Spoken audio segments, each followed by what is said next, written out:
Let's begin. In our first lesson of this chapter, we will take a look at the application cases in Europe. The main use cases of spraying drones are in farming, in forestry, as well as they have industrial and sanitary application.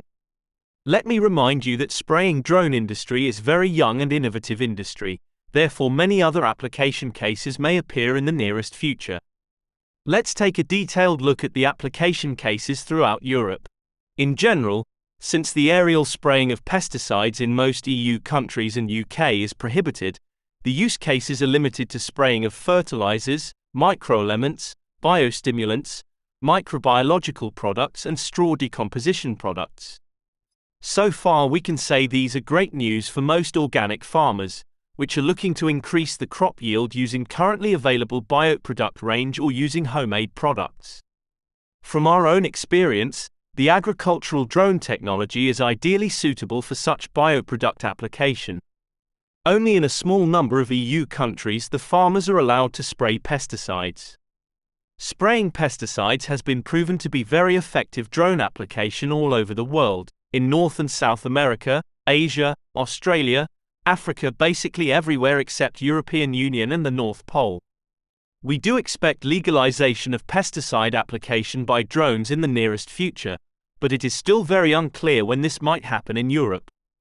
In order to spray pesticides, the sprayer, in this case the drone, has to be tested and certified for such purpose, just like tractor sprayer. Also, the pesticide product has to be certified for aerial spraying.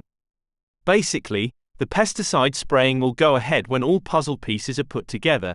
We must have an individual country permit to spray, plus procedure to certify drones equipment for spraying pesticides and the product itself, which must be designed for aerial spraying. Needless to say, once the pesticide ban is lifted, the interest and demand for drone spraying will increase rapidly and we have to be ready for this. Furthermore, there are numerous application cases for cover crop and catch crop spreading.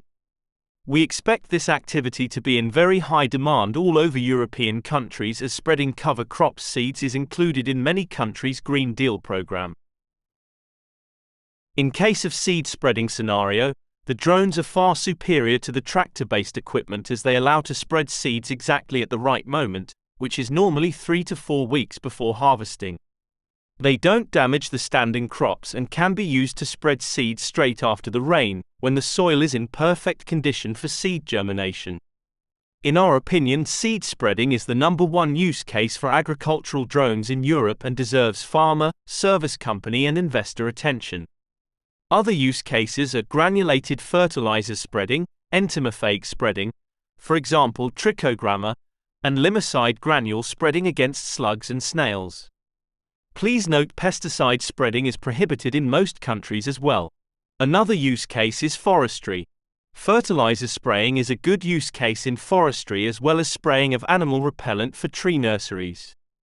Finally, planting trees is also possible by spreading the seeds. As the bark beetle forest infestation spreads all over Europe, we do expect some countries to allow insecticide spraying with drones, which will open a completely new specialized segment of spraying drone market. Given the current rate of forest infestation and no timely actions taken in the fight against the bark beetle, we are in risk of losing all our woodland in a matter of a decade. Basically, now is a good time to take action. Industrial application of drones gives an opportunity to clean the solar panels, spray specific products on building roofs and transportation of agriculture-related products to and from the field. We found most popular application case to be painting of greenhouse roofs, especially in countries like Germany and UK. Painting greenhouses with the use of drones is much safer and much quicker way than traditional manual labor. Sanitary use of drones, which is not really relevant to EU countries, is street disinfection and anti-malaria treatment of endemic areas. This is not exhaustive list of spraying and spreading drone applications. There will be more use cases invented in the nearest future and you can be one of those pioneers leading the industry to new horizons. Now let's make some important conclusions.